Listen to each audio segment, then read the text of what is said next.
యోగం లేనిది మనస్సు నిలబడదు. మనస్సు నిలబడితే విచారణ ఏం చేస్తావు, ఉపాసన ఏం చేస్తావు? కనుక ఉపాసన మార్గంలో ఉన్న వాళ్ళకైనా ఉపనిషత్ మార్గంలో ఉన్న వాళ్ళకైనా సహకారి యోగం ఇది చాలా సులభంగా చేస్తుంది. దానిలో ప్రధానంగా యమనియమాసనాదులతో పాటు ప్రాణాయామ ప్రత్యాహార విధానాలని చక్కగా చెప్తాడు ఇక్కడ బోధిస్తూ. అష్టాంగ యోగ వివరణ చేస్తూ మరొక గొప్ప మాట చెప్తున్నాడు ఇక్కడ. ప్రాణాయామం అనేది పాపనాశనము. ఇది అద్భుతమైన కోణం అండి.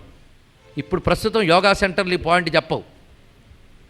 కేవలం పతంజలి యోగాన్ని చిత్తశుద్ధితో అధ్యయనం చేసిన వాళ్ళైనా చెప్పాలి, లేదా వేదాంతము యోగము రెండు సమన్వయించేటటువంటి దృక్పథమున్నా చెప్పగలగాలి. ఋషుల హృదయం తెలిస్తే ఆ మాట వస్తుంది. ప్రాణాయామం పాపనాశనం, గొప్ప మాట చెప్పాడు ఇక్కడ. ప్రాణాయామం చేస్తూ ఉంటే మన యొక్క పాప సంస్కారములు తగ్గిపోతాయట క్రమక్రమంగా. ఎందుకంటే మొన్న నా మధ్య విదేశాల్లో యోగాలు చేస్తున్నటువంటి కొందరు విదేశస్తుల ఎక్స్పీరియన్స్ని వాళ్ళు ఒక స్టాటిస్టిక్స్ చేశారు, రిపోర్ట్ మొత్తం. ప్రతివాడు చెప్తున్నది ఏంటంటే మొట్టమొదటి ఎక్సర్సైజ్ అనే యాటిట్యూడ్తో యోగా చేసాము, కానీ క్రమక్రమంగా దీంట్లో ఒక బ్లిస్ లభిస్తోంది, ఒక శాంతి లభిస్తోంది, ఒక నిలుకడ లభిస్తోంది, ఒక బ్యాలెన్స్ లభిస్తోంది అంటున్నారు వాళ్ళ భాషలో. బ్యాలెన్స్ అంటే సంయమనం, అదే ఆత్మ సంయమనం. మొత్తం అష్టాంగ యోగంలో ఒక 2 లాక్కుని చేస్తేనే వాళ్ళకంత వచ్చిందే. మనకి పెద్దలిచ్చిన నిజమైన యోగ మార్గాన్ని మనం అవలంబిస్తే ఎంత సులభంగా ఈ సమన్వయ మార్గంలోకి రాగలమో తెలుసుకోండి. అందుకే ప్రపంచానికి మార్గదర్శకత్వం వహించి సమస్త మానవాళిని కూడా పరబ్రహ్మ అభిముఖంగా చేసి తరింపజేయగలిగే శక్తి యోగాన్ని కలిగిన భారతీయ హైందవ ధర్మానికి మాత్రమే ఉందని మరొక్కసారి ఘంటాపదంగా చెప్పుకున్నాను ఇక్కడ. ఆ యోగ స్థితిలో ఒక్కొక్క స్టెప్ దాటుతూ ఉంటే ఎన్ని రకాల స్థితులు వస్తాయి ఇక్కడ వర్ణిస్తాడు. ఇది ప్రస్తుతం యోగా చెప్పేవాళ్ళు కూడా చెప్పలేరండి. అందుకే లోతుకి వెళ్ళాలి యోగశాస్త్రంలో. దత్తుడు చెప్తున్నాడు ఇక్కడ. అందుకే యోగ మార్గంలో కూడా దత్తుడినే గురువుగా చెప్తారు, ప్రతి మార్గంలో కూడా. ఎందుకంటే ఒకదానికోదాని అనుబంధం ఉంది. మనం ఆఖరికి హాస్పిటల్లో హెల్త్ డిపార్ట్మెంట్లో ఒకడు కార్డియాలజీ, ఇంకోడేమో లివరు, ఇంకొకటి బ్రెయిన్, ఇలా డివైడ్ చేసుకున్నట్టు మన యొక్క శాస్త్రంలో ఒక్కొక్కరు ఒకడు పంచుకొని వీడి జ్ఞాన మార్గం అండి, వాడిది ఉపాసన మార్గం అండి, వీడిది యోగ మార్గం అని ముక్కలు చేయకండి. కలియుగం వచ్చిందంటే లక్షణం ముక్కలు చేయడం. వాళ్ళు స్పెషలైజేషన్ కోసం ఒకడు గుండెలో స్పెషలిస్టు, ఒకడు బ్రెయిన్లో స్పెషలిస్టు, కానీ అన్నీ సరిగ్గా పని చేయాలో లేదో చెప్పండి. ఇక్కడ మనలో అన్ని కోఆర్డినేషన్తో ఉండాలి. ఆ డాక్టర్కి ఈ డాక్టర్కి కోఆర్డినేషన్ ఉండకపోవచ్చు, కానీ ఈ అవయవానికి ఆ అవయవానికి కోఆర్డినేషన్ ఉంది. అదేవిధంగా మన ఆధ్యాత్మిక సాధనలో కూడా జ్ఞానానికి, ఉపాసనకి, యోగానికి, కర్మకి కూడా ఒక సమన్వయం ఉంది. అది తెలుసుకునే పని చేయాలి. ఎక్కడ కూడా ఏ ఋషి కూడా అలాంటి ముక్కలు చెప్పలేదండి. ప్రస్తుతం కలియుగంలో ఎవడికి వాడు హైందవ ధర్మంలో కూడా ముక్కలు చేస్తున్నారు కనుక ఒక ఆర్తితో ఈ మాట చెప్పుకుంటున్నాం. మొత్తానికి యోగ మార్గంలో కొన్ని అవరోధాలు ఏర్పడతాయని చెప్తున్నాడు ఇక్కడ. వీటిని ఉపసర్గలు అంటారట. యోగంలో కొన్ని సిద్ధులు లభిస్తాయి. ఆ సిద్ధులు లభించినప్పుడు అదే జ్ఞానమేమో అని ఒక భ్రాంతితో ఆగిపోతుంది సాధన. ఉదాహరణకి ఏది కావాలంటే అది పొందగలిగే సిద్ధి వస్తుందట. వెంటనే నేను ఈ మధ్య చాలా గొప్పగా పండిపోతుందండి యోగం అని భ్రాంతిలో పడతాం, కానీ ఆగకూడదట. అలా ఒక్కొక్కటి మనకు ఇదివరకు లేని ఒకానొక మహిమ కనబడుతుంది. అంతేకాదు ఎవడో వచ్చి చెప్తాడు, ఏమండి నేను సమస్యలో ఉన్నప్పుడు కలలో మీరు కనబడ్డారండి, నాకు ఈ మాట చెప్పారు, వెంటనే నాకు సమస్య తీరిపోయింది అంటాడండి. వెంటనే వీడు అనుకుంటాడు, బహుశా నేనేమో పొరపాటున దేవుడి అంశలో పుట్టేసానేమో అని. పోయింది యోగం మొత్తం. ఎందుకంటే యోగ స్థితిలో వీడు వెళ్ళినప్పుడు వీడికి తెలియకుండా వీడిని తలంచుకునేటటువంటి వారికి వీడి ప్రభావం, మన ప్రభావం వెళుతుందండి. అంత మాత్రం చేతి వీడు ఏదో యోగంలో పండిపోయినది అయిపోయింది అనుకోకూడదు. అలాంటి వాడికి లొంగరాదు. ఇవన్నీ తెలుసుకోవాలి ఇక్కడ. ఇన్ని విషయాలు చూపిస్తున్నాడు ఇక్కడ. అదే ప్రాణాయామాది ప్రక్రియలు సరియైన గురు శిక్షణలో, అది సంప్రదాయంలో ఉన్నటువంటి, అది కూడా మన వైదిక సంప్రదాయంలో ఉన్నటువంటి, సత్సంప్రదాయంలో ఉన్నటువంటి వారి దగ్గర కానీ శిక్షణ పొందితే యోగంలో ఒక్కొక్క స్థితి లభిస్తుందట. మొదట ధ్వస్తి అనే స్థితి, తర్వాత ప్రాప్తి అనే స్థితి, తర్వాత సంవిత్తు అనే స్థితి లభిస్తుందట. మొట్టమొదటి ధ్వస్తి అనే స్థితిలో అనేకములైన పాప సంస్కారాలు పోతాయిటండి. మనకే ఇదివరకు వచ్చినంత కోపం కానీ పనికిమాలిన ఆలోచనలు కానీ నెమ్మదిగా తగ్గిపోతాయి. ఇదే ధ్వస్తి. ధ్వంసించాం వాటన్నిటినీ కూడా. తర్వాత మనకి ఒకానొక తృప్తి భావం లభిస్తుండేది అనేక చోట్ల. ఇదివరకు ఏవి లభించినా గమనించలేదు, ఏదో కావాలంటున్నాం. ఇప్పుడు లభించిన మంచిని గమనించి తృప్తి పడే లక్షణం వస్తుంది. దీన్ని ప్రాప్తి అంటారు. కొంతకాలానికి అయ్యేటప్పటికల్లా సంవిత్తు, రకరకాల సంపదలు కూడా లభిస్తూ ఉంటాయట. జ్ఞానము లభిస్తుంది. సంవిత్ అనే మాటకు మరొకటి జ్ఞానం, వివేకము, వైరాగ్యము ఇత్యాది స్పష్టమైన అవగాహనలు ఏర్పడతాయి. దానివల్ల వచ్చే స్థితి ప్రసాదము. ప్రసాదము అంటే యోగం చేస్తే ప్రసాదం దొరుకుతుందనా? ప్రసాదం అంటే మనఃప్రసన్నత, అది అన్నిటికంటే గొప్పది. ఈ ప్రసాదము అంటే ప్రాణాయామ విద్యలో ఒక్కొక్క స్టెప్ ఇది ఉంది. చెయ్యగా ప్రాణాయామం ద్వారా ధ్వస్తి, ప్రాప్తి, సంవిత్తు, ప్రసాదం అనే స్థాయిలు ఉంటాయి. ఈ ప్రసాద భావానికి చేరతారు. అటువంటి వాడు క్రమంగా త్రిదండి అవుతాడు. త్రిదండి అంటే యత్యాశ్రమంలో చూపిస్తారు. యత్యాశ్రమాన్ని ఎప్పుడు గౌరవించాలి. ఎందుకంటే వారు మనం ఎంతో ఆశించే సంసారాన్ని తృణప్రాయంగా పరిత్యజించి కేవల బ్రహ్మచింతన కోసం ఐహికమైన విషయాలు విడిచిపెట్టి సంప్రదాయబద్ధంగా సన్యసించారు గనక ఆ ఆశ్రమానికి ఎప్పుడు నమస్కారం చేయాలి. కాషాయ దండమాత్రేణ యతి సంపూజ్యతే సదా. వాళ్ళ త్యాగానికి నమస్కరించాలి. వాళ్ళ జీవిత చరిత్రలు, వాళ్ళ లోతులు, కోణాలు మనం తక్కించవలసిన అవసరం లేదు. ఎందుకంటే యతులు వాళ్ళ పూర్వప్రారంధాలు వారికి ఉంటాయి. మనం ఎందుకు వాటిని మనం తడిమి వారి పూర్వపాపాలను మనం పంచుకోవడం? వాళ్ళకి నమస్కరించడమే మన సంప్రదాయం, భారతీయ సంప్రదాయం. ఇందులో మరొక విషయం ఏంటంటే ఆ త్రిదండి మొదలైనవి ఆశ్రమ స్వీకారం చెయ్యకపోయినా మనలో నిరంతర సాధన వచ్చినప్పుడు మానసికంగా చేయవచ్చు. కానీ సన్యాసాశ్రమం అనేటువంటిది అది వేరే ఆశ్రమ స్వీకారమే అక్కర్లేదుట. స్త్రీకి సన్యాసాశ్రమం లేదు. అలాగే కొన్ని స్థితుల్లో ఉన్నవారికి సన్యాసాశ్రమాలు లేవు. మరి కలియుగంలో ఉన్నాయంటే దీని పేరే యుగం. నేనేం చెప్పను, శాస్త్రంలో ఉన్నది చెప్తున్నా.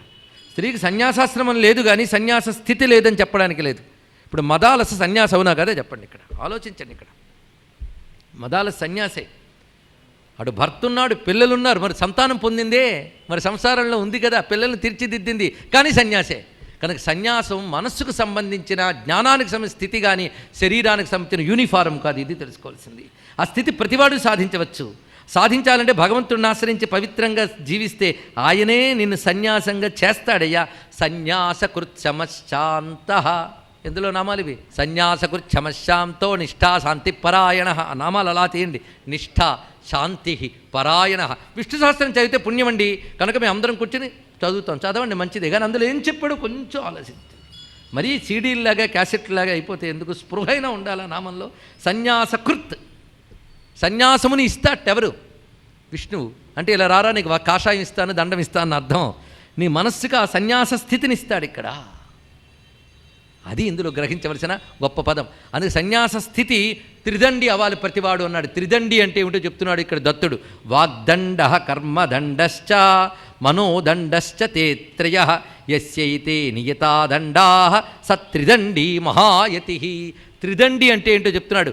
వాగ్దండ, కర్మదండ, మనోదండ, ఈ మూడు దండములు ధరించి ఉన్నటువంటి వాడే త్రిదండి. దండము అంటే కర్ర, కానీ అలా కాదు. శాసించే కర్రని దండం అంటారండి. అంతేగాని ప్రతి కర్రని దండం అనరు. ఒక పామును కొట్టడానికి మనం కర్ర పట్టుకుంటే దండం అనొచ్చు, ఎందుకంటే దండిస్తున్నాం, దాన్ని శాసిస్తున్నాం. ఇది దండం. అలాగే రాజదండం ఉంటుంది, శాసనశక్తి. అలాగే వాక్కుని నియంత్రించడం, కర్మని నియంత్రించడం, అంటే శరీరాన్ని నియంత్రించడం, మనస్సుని నియంత్రించడం, ఈ మూడు నియంత్రించితే నువ్వు త్రిదండివయ్యా అన్నాడు ఇక్కడ. ఈ త్రిదండులు ప్రతివాడు కావచ్చండి ఇక్కడ. ఈ త్రిదండి ఎలా ఉంటాడు అంటే గొప్పగా చెప్తున్నాడు. తాను తన వాక్కును ముందు నియంత్రించుకుంటాట. ఎంత కోపం వచ్చినా అవతల వాళ్ళ తప్పు కనబడ్డా వాడిని ఏమన్నాడు. ఇది తెలుసుకోవాల్సింది ఇక్కడ. సవరించడానికి అనడం వేరు, కోపంతో అనడం వేరు. రెండుకి చాలా తేడా ఉన్నది. కోపంతో అంటే తపస్సు పోతుందండి, సవరించడానికంటే బోధ అవుతుంది. రెండుకి చిన్న తేడా ఉంది కదా. కనుక తాను ఈ వాగ్దండ దానికి వ్యాఖ్యానం రాశారండి ఇక్కడ చాలా గొప్పగా దత్తగీతలో. వాగ్దండ, వాగ్దండము అంటే తన మాటని నిగ్రహించుకొనుట. నిగ్రహించుకున్న మాటకు శక్తి వస్తుంది. మాటను నియమించుకోవడం ఒకటి, తన మాటతో అవతల వాళ్ళకి హితం పలకడం ఒకటి. శాస్త్రసమ్మతమైన హితమైన వాక్యాన్ని పలకడం కూడా వాగ్దండమే. అదేవిధంగా కర్మదండ, తాను కర్మల్ని నియంత్రించుకొనుట, 10 మందికి హితమైన శాస్త్రసమ్మతమైన కర్తవ్యమైన కర్మని చేయడం కూడా కర్మదండమే. అదేవిధంగా మనోదండము, భావాలను నియంత్రించుకుంటే మనోదండము. ఈ వీడు ధరించిన వాడు త్రిదండి అవుతున్నాడు అని చెప్పాడు. ఇది గ్రహించి సాధన మొదలుపెట్టు. అయితే సాధన మొదలుపెట్టేటప్పుడు నిరుత్సాహపడకు. ఎంత గొప్ప మాట చెప్తున్నాడండి. ఈ కొద్దిపాటి నువ్వు సాధన చేసినా ఆ సాధన ఊరుకోదు, అది నిన్ను తప్పకుండా తరువాతి ఉన్నత దశకు తీసుకువెళుతుంది. ఈ మాట ఎంత భరోసా ఇస్తున్నాడు దత్తగురువు మనందరికీ కూడా. కనుక సాధకులు ఎప్పుడూ ఉత్సాహంగా ఉండాలి. ఎందుకంటే ఇది మంచి పని. మంచి పనికి అంత శక్తి ఉంటుందయ్యా అంటే అది వ్యర్థము కాదు, అది అమోఘం. అది వెంటనే మరొక ఉన్నత స్థితికి తీసుకువెళుతుంది. అందుకే ఎప్పుడు నిస్పృహ పడకు. ఒక్కొక్కసారి మనకు అనిపిస్తుంది ఎవరో గొప్ప గొప్ప సాధకులు కనిపించినప్పుడు వాళ్ళ సాధన ముందు మేమెంతండి అనిపిస్తుందా లేదా? కొన్నాళ్ళేమో హాయిగా మనం పొద్దుట్లో ఇవి చేస్తున్నాం తృప్తి పడుగుతాం. పెద్ద సాధకులు మేము అనుకుంటూ ఉంటాం. పొగడ్డానికో నలుగురు ఎప్పుడు ఉంటూ ఉంటారు కనుక నిజమే అనిపిస్తుంటుంది. తర్వాత మనకంటే పెద్దవాడు కనబడగానే వెంటనే డీలా పడిపోతాం. అంత అహంకరించడము తప్పే, అంత డీలా పడిపోవడము తప్పే. అందుకే ఇక్కడ ఉత్సాహవాక్యం అంత చక్కగా చెప్తున్నాడంటే, చీమ నా వల్ల అవుతుందా అని విడిచిపెట్టకుండా తనకున్న చిన్ని ఆ కూరతోనే మట్టిని ఉండకట్టి తీసుకువెళ్ళి పెద్ద పుట్టని చేస్తుందయ్యా. ఒక్క చీమ కూడా పుట్టని చేయగలదు 10 మంది కలపకుండానే. తానే వెళ్ళి తెచ్చుకుని. మరి గిజిగాని గూడు ఏంటి? పుల్లలు తెచ్చి ఏరి తీసుకొచ్చి అదే నేనంత గూడు కట్టగలనా అని ఎప్పుడైనా అనుకుందా? తన ప్రయత్నం తాను చేస్తూ సాధించింది. కనుక నీదైన ప్రయత్నం నీ శక్తి మేరకు నువ్వు ఆధ్యాత్మిక రంగంలో చెయ్యగలిగితే తప్పకుండా విజయం సాధిస్తావు. చేమే పుట్ట కట్టగలిగినప్పుడు నువ్వు ఆధ్యాత్మికంగా ప్రగతి సాధించలేవా? ఇంత గొప్ప మాట చెప్పాడు. అదేవిధంగా సాధన మొదలయ్యాక క్రమంగా పెరుగుతుందట. ఎందుకంటే ఆవు దూడ కొమ్ము ఎలా వస్తుందో చూసావా అన్నాడు. ఇవన్నీ దత్తుడు చెప్పిన ఉపమానాలండి. ఆ కొమ్ము వచ్చినప్పుడు చిన్న మొలకలాగా ఒక పువ్వు మొగ్గలాగా వస్తుందట చిన్నగా. చూస్తూ ఉంటే కొద్ది రోజులకు వాడి అని కొమ్మిగా మారిపోతుందట. ఆధ్యాత్మిక సాధన కూడా అలాగే మొలకలా మొదలైన మానులా పెరుగుతుందయ్యా సాధన. కనుక నిరంతరం ఉత్సాహంగా సాధన చెయ్యి. పైగా ఈ సాధన చేస్తున్నప్పుడు అప్పుడప్పుడు విఘ్నాలు కలుగుతూ ఉంటాయి, అనేక బాధలు కలుగుతాయి. అయినా ఆగకుండా వెళ్ళు. ఎలాగంటే చెట్టు పెరుగుతూ ఉన్నప్పుడు ఒక్కొక్కప్పుడు ఆకులు, పువ్వులు, పళ్ళు, కాయలు ఎవరో కోసేస్తూ ఉంటారు, లేదా రాలిపోతూ ఉంటాయి. కానీ కోసినవి కోయగా, రాలినవి రాలగా, తెంచినవి తెంచగా, మిగిలినవి పెరుగుతూనే ఉంటుంది చెట్టు. అలాగే ఎన్ని విఘ్నాలు ఎదురైనా ఆధ్యాత్మిక సాధన పెరుగుతూనే ఉంటుంది. 3 ఉపమానాలతో సాధకులకి ఎంత భరోసానిచ్చాడో మహానుభావుడు చూడండి. అందుకే ఎప్పుడు సాధకులు నిరుత్సాహపడకుండా సాధన చేయాలి. ఎంత స్టెప్ బై స్టెప్, ఎంత ఆర్డర్లీ, ఒక పద్ధతిగా చెప్తున్నాడు దత్తుడు బోధ చూడాలి.